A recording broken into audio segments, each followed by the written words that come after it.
Welcome to this Apt Ventures presentation. Hello, my name's Peter Thompson, and today we're looking at and talking about language use in presenting and training. Language is important. Why is it important? Because it's powerful. And the reason it's powerful, it affects your brain. Now it's interesting, isn't it? It comes from your brain, but it affects your brain. So let's have a look at how we might think about that. We interact with the world through our five senses. As we go about the world, most of us, those of us who have all five senses working, will see things. So we get visual information, and some of that information passes through to the brain, and the brain will pick and choose what it considers as relevant in the moment. We also hear things, auditory information.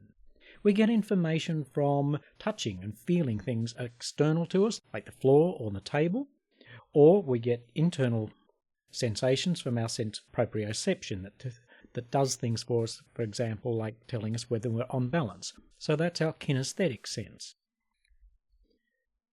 Olfactory, our sense of smell, sends signals to the brain, as does our sense of taste.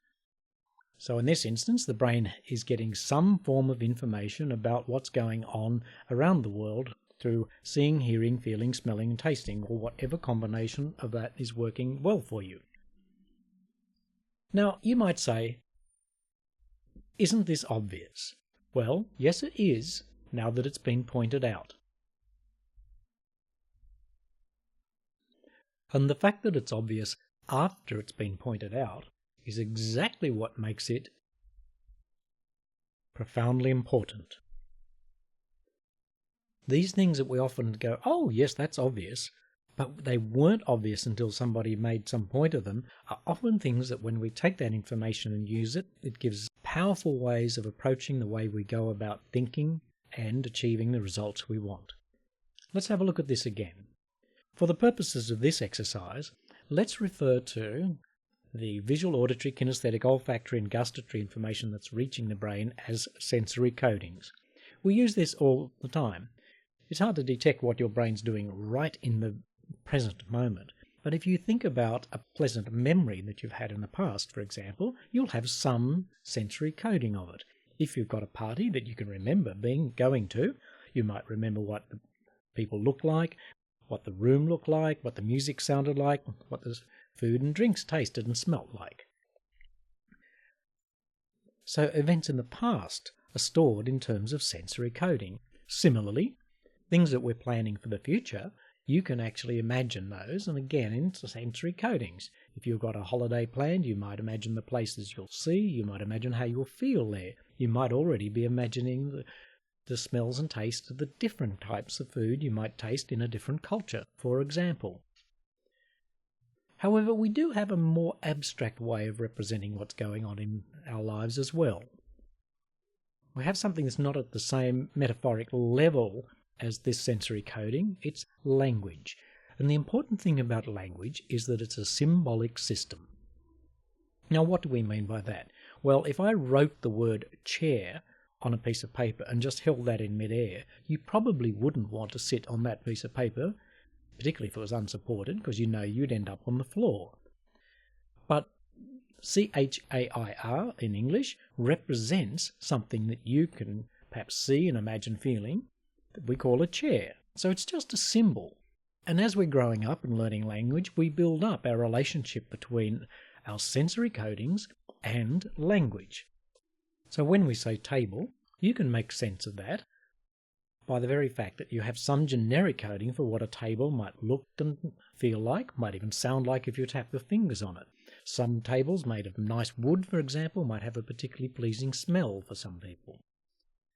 Now similarly, if somebody uses a language, we make sense of it by drawing on sensory codings that we have stored. So if somebody walks into your home or your office and says, oh gosh, the weather's just dreadful outside today, I wonder what just happened in your imagination. Alternatively, if somebody says, oh, it's the most beautiful day outside, I wonder what happened in your imagination then. You can only make sense of the sentence if you have some sensory coding that links up to the symbols of it's a beautiful day and the word outside, for example. Often when I ask members of my audience what they thought of when somebody says, "Oh, it's a beautiful day outside," they'll typically say, "Oh, blue sky, sunny, warm," and features like that. Now let's look at this a little bit more closely. Let's suppose somebody comes in to the office, for example, and says, "Oh, we're just going to have so much difficulty with this next project." There will be sensory codings that go with that word difficulty or the adjective difficult, and often for many people that will have the clouds of doom come sweeping in. Now interestingly, some people keep reminding themselves how much difficulty and how much trouble they're going to have, and the clouds of doom come sweeping in and take over the whole day. Some of us might have experienced that at times in our lives. Some people might do it habitually. But there's always somebody on the other side, isn't there? Somebody who's exactly the same situation. They go, "Oh no, it's an opportunity." And they see the world like this. And everything they seem to say to themselves is about life being bright and full of opportunities and a chance to make the best of things.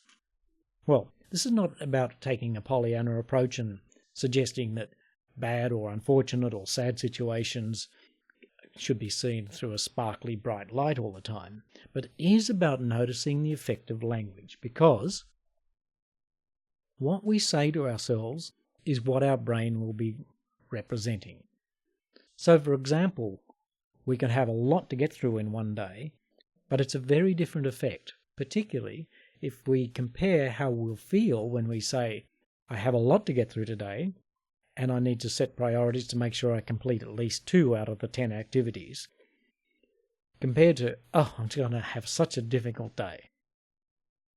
You might even have noticed just what happened with your own muscle tension and breathing, listening to those 2 different statements. Interestingly, Daniel Goleman in his book, Emotional Intelligence, says this. Now, a quick disclaimer on this. We're not saying that you can get rid of all things that cause depression just by changing language. But you'll notice people who aren't suffering from clinical depression often upset themselves and worry themselves by continuing to say things that cause the clouds of doom to hover around. One particularly useful way of using this, particularly when we're training and presenting to people, is recognizing the effect of words like don't.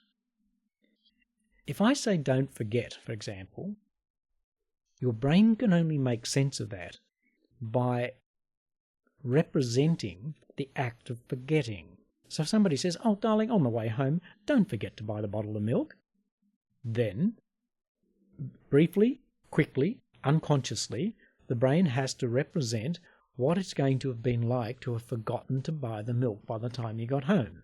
Now, for many people, you know what that does. It actually helps them remember to forget, if that makes sense to you. So we often say things like "don't forget to buy the milk," and we get home and go, "Oh, I've forgotten to buy the milk." People will say things like, "Oh, I have such a bad memory."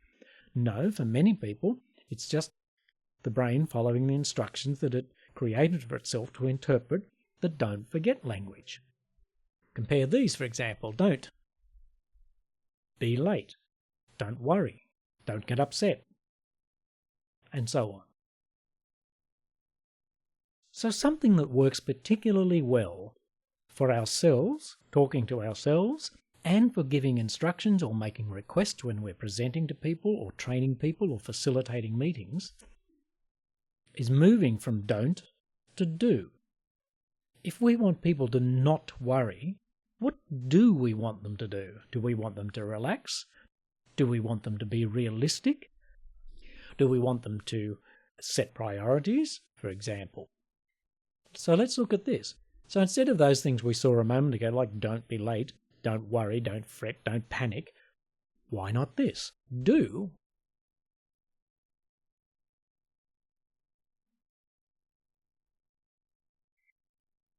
Do be on time. Do be calm, or do find a way to become calm. Do remain composed. Do control your reaction. So a quick disclaimer here. I'm not saying that just saying these instantly means that we or someone else immediately knows how to be calm in an excellent way. These may be skills that have to be developed. But notice the difference in yourself if somebody says, look, don't worry about it, or compared to, okay, maybe manage your reaction to it so that you can think clearly about the best way to approach it. We do have to be realistic about some situations not being desirable for some people and some situations requiring more attention and energy, but describing them as difficult is very different from saying, okay, this needs a careful approach. For example, learning to think and speak in these different ways is definitely a skill.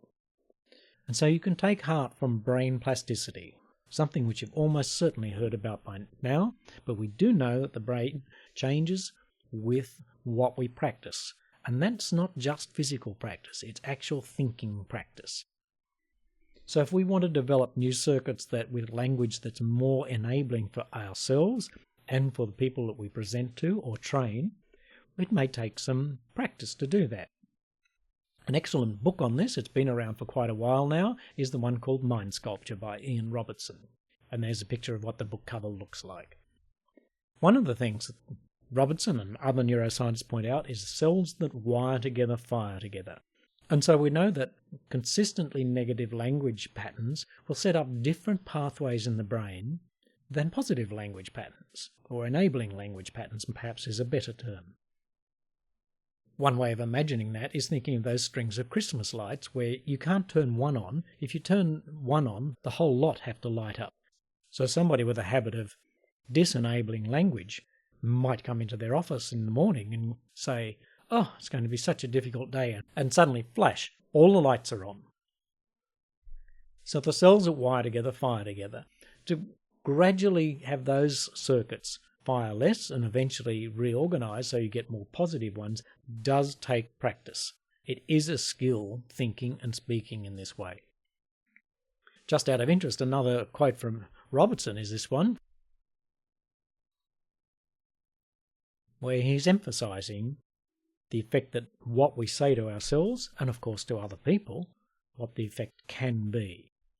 He also points out there's that saying about just put on a happy face. Have a look at this.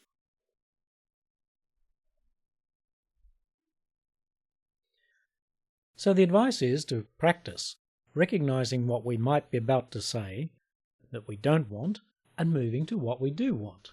There's nothing wrong with saying what you don't want. For many of us, it's been a habit of many, many years. But if we catch ourselves saying something like, oh, I don't want to be late, go, good, that's good to know. So what do I want? I don't want to be late and I do want to be on time. Knowing what we don't want is actually quite useful at times. It's an integral part of risk management, for example. But let's look how we might change these. Somebody might say, I don't want to be late. Good. So what do you want? Well, I don't want to be late and I want to arrive 10 minutes before the meeting starts. Think about this. How many ways are there to be late? Well, there's an infinite number. And if you say to somebody, don't be late for the start of the training session, what is their brain now processing? Well, for many people, there's a high chance that it will be the act of being late. Whereas if you say to somebody, please organise yourself to come back 5 minutes before the start of the next session, you will increase your chances of having them do that. Think about it from a personal perspective. If you say to yourself, I don't want to be late, how does that actually make you feel?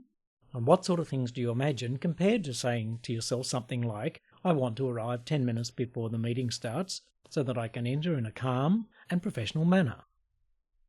Compare the difference. Here's another one. For people doing a presentation, I don't want to forget my lines in the presentation. So what's the brain processing? Ways to forget lines for many people. So, or and, what about this? I want to organise myself to remember my lines and be flexible in the presentation. Now that may take some work, but which one is more enabling in the long run? Even though I may have to learn how to organise myself, I may need to find ways of making clever notes that I can see from a distance, or using various places in the room to remember various parts and styles of presentation, that still directs my brain to what I want to achieve rather than just having me focus on what I don't want to achieve. So if we're talking to our audiences, we say to somebody, don't worry about this next exercise. What is their brain now doing? So, what about this? You're going to love this exercise.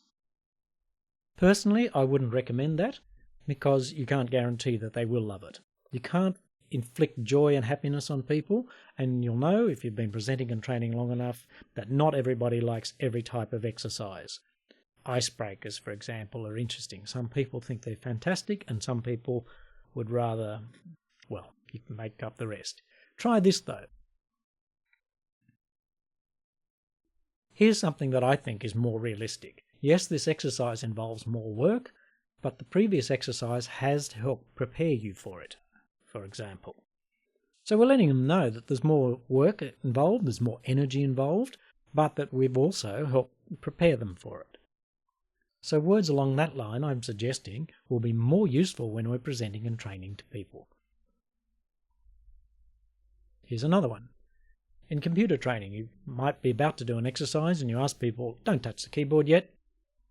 I can guarantee that most times there'll be a few people in the room who will touch it straight away, because we just said don't touch the keyboard yet. And that's what the brain processes. Try this, for example.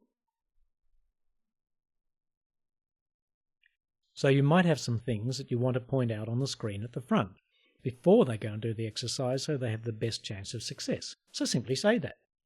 But do notice, as we've suggested there, that they are about to do the exercise shortly, because we know that some people will be keen to get on to do that.